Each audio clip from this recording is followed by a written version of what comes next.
We're up to Deuteronomy chapter 33.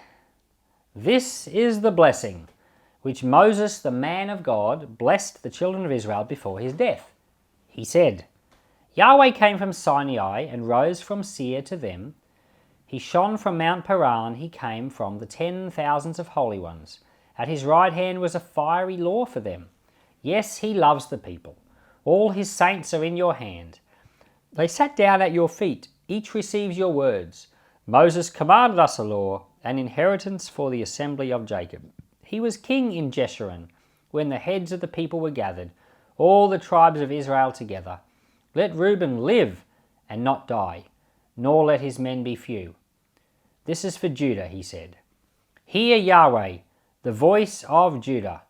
Bring him into his people. With his hands he contended for himself. You shall be a help against his adversaries. About Levi, he said, Your Thummim and your Urim are with your godly one, whom you proved at Massah, with whom you contended at the waters of Meribah. He said of his father and of his mother, I have not seen him.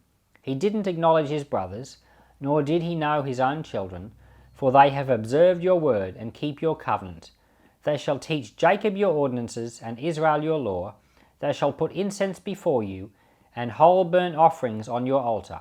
Yahweh bless his skills, accept the work of his hands, strike through the hips of those who rise against him, of those who hate him, that they not rise again. About Benjamin, he said, The beloved of Yahweh will dwell in safety by him. He covers him all day long, he dwells between his shoulders. About Joseph, he said, His land is blessed by Yahweh, for the precious things of the heavens, for the dew, for the deep that crouches beneath, for the precious things of the fruits of the sun, for the precious things that the moon can yield, for the best things of the ancient mountains, for the precious things of the everlasting hills, for the precious things of the earth and its fullness, the goodwill of him who lived in the bush. Let this come on the head of Joseph, on the crown of the head of him who was separated from his brothers. Majesty belongs to the firstborn of his herd. His horns are the horns of the wild ox. With them he will push all the peoples to the ends of the earth. They are the 10,000s of Ephraim. They are the thousands of Manasseh. About Zebulun, he said, Rejoice, Zebulun, in your going out, and Issachar in your tents. They will call the peoples to the mountain. There they will offer sacrifices of righteousness, for they will draw out the abundance of the seas and hidden treasures of the sand. About Gad, he said, He who enlarges Gad is blessed. He dwells as a lioness and tears the arm and the crown of his head. He provided the first part for himself, for the lawgiver's portion was reserved for him. He came with the heads of the people. He executed the righteousness of Yahweh, his ordinances with Israel. About Dan, he said, Dan is a lion's cub that reaches out of Bashan. About Naphtali, he said, Naphtali, satisfied with favour, full of Yahweh's blessing, possess the west and the south. About Asher, he said, Asher is blessed with children. Let him be acceptable to his brothers. Let him dip his foot in oil. Your bars will be iron and bronze. As your days, so your strength will be. There is no one like God, Jeshurun, who rides on the heavens for your help, in his excellency on the skies. The eternal God is your dwelling place. Underneath are the everlasting arms. He thrust out the enemy from before you and said, Destroy. Israel dwells in safety, the fountain of Jacob alone, in a land of grain and new wine. Yes, his heavens drop down dew. You are happy, Israel. Who is like you? A people saved by Yahweh, the shield of your help, the sword of your excellency. Your enemies will submit themselves to you. You will tread on their high places. This is the second last chapter of Deuteronomy, and it's the benediction or the blessing of Moses. And it was customary in the ancient Near East that when a man, like a great man or say a patriarchal type of character, was about to die, he would proclaim words for his family. We saw this recently here in Rockhampton, this type of a thing, where we had a pastor in the city, a dear brother, a great man, Pastor Brian Hennaway, who'd been the pastor of his church for a very long time, and he knew that he was going to be dying because of a kidney issue, and he knew he only had a few days left, and he was in bed, he was in hospital in special care, and he actually gathered to himself all his children, grandchildren, great-grandchildren. He gathered them all around the bed, and he said things to them all. To some of the little ones, he said, "You do what your mother and father tell you." Stern words. But in that moment, there's something about it, something about the profound wonder of a man who's about to die, who's been a great man, who's lived a long time, speaking words. They carry a lot of authority, and they can impact a life forever. We saw in Genesis 49, as Jacob was dying, he blessed the 12 tribes, and now this is Moses' blessing. This is the last thing we've got from Moses in the book of Deuteronomy, because the next chapter is all about his death, and Joshua writes it. Now, in Genesis 49, when Jacob blessed the 12 tribes, some of the blessings were terrible. They weren't blessings at all. But it's more like the prophetic words that are spoken over the lives of these people. But here in this chapter, the blessings are actual blessings. And we go through, and if you were to compare, and I did this, compare the things that Moses said about the 12 tribes with the things that Jacob said about the 12 tribes.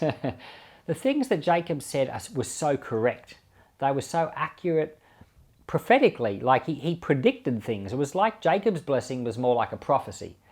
But it's more like Moses' blessing is actually a blessing, the way that we think of blessings. If someone comes to the pastor at church and wants a blessing, you pray good things for them. Well, that's what Moses is doing here. And so when you compare, say for example, Reuben, the first of the 12 tribes, if you compare what Jacob said about Reuben, it was just nasty. It said that, you went up on your father's bed and you defiled it, and it said nasty things, and the curse was, basically he was cursed and not blessed. But here, in Moses' blessing, he says, "Reuben, you will live and you will not die." What a turnaround. And you go through. When you read Jacob's words over Simeon and Levi, this is tribes number 2 and 3, he says the nastiest things about them. But here, the things that are said about Simeon and Levi are just so great. You get to, it's very different here. We get down to Dan. In Jacob's blessing, in Genesis 49, he says, Dan is a snake. And that's pretty bad. And it says the snake will ride up and strike the heel of the rider. Well, and Dan, as far as all the tribes of Israel went, he turned out to be a terrible, terrible tribe in the course of time. The tribe of Dan ended up being the tribe right at the top, and it was one of the tribes that led the Israelites away from God. There was a golden calf set up there by King Jeroboam II and King Jeroboam I, and it led Israel away. And so Dan was really a snake that struck the rider. But here, what Moses says about Dan is, he says, Dan is a lion's cub. And so Moses has all these genuine blessings to speak about all the tribes. Now, you might ask yourself, why are these so different to each other? And I think I figured it out. I think that Jacob's blessings were prophetic. He was prophesying, and that's why when you read Jacob's blessings, they're really accurate. Like he said about Judah, about the scepter will not, depart from Judah. Well, he's talking about the Messiah that was to come. It was all really, really accurate. But Moses here, I think what we're seeing is the heart of God towards his people. Now, if you think about some of these people, you think about the tribe of say the tribe of Reuben, right? They did terrible things. Reuben himself did terrible things in the past. In the future, the tribe of Reuben didn't become much. So its future was bad, but its past was bad as well. And yet the blessing here is almost spoken regardless of past or present or future. It's spoken as the heart of God towards this person. And it's almost as though this person or this tribe has to receive that blessing for it to become real. And I think this is exactly what God is like. Some people think that God decides everything for everyone and you've got no choice, that everything's predestined, but that's not true at all, because the Lord speaks these blessings over these tribes even though he knows what their past was like and he knows what their future is going to be. But he still speaks the word of blessing over them, like his heart is towards them, and it's their choice to make that blessing come to pass. And that's what the Lord does for us. Like the Lord extends his mercy and his hand to you. Now what you choose is completely up to you. And what you choose, the Lord knows. The Lord knows that you may come to the Lord and you say, Lord, forgive me of my sin. And he knows you're probably going to sin again tomorrow, but he still forgives you because the mercy of the Lord is towards you. But you imagine us. If someone came to us and said, could I borrow money from you, and you lend them some money and then they don't repay it, and then they come to borrow it from you again, you're not going to lend it to them because you've judged them on their past. Or if someone comes to borrow money from you, but you know in the future they're not going to repay it, you won't lend it to them because you know what's going to happen. But the Lord's not like that at all.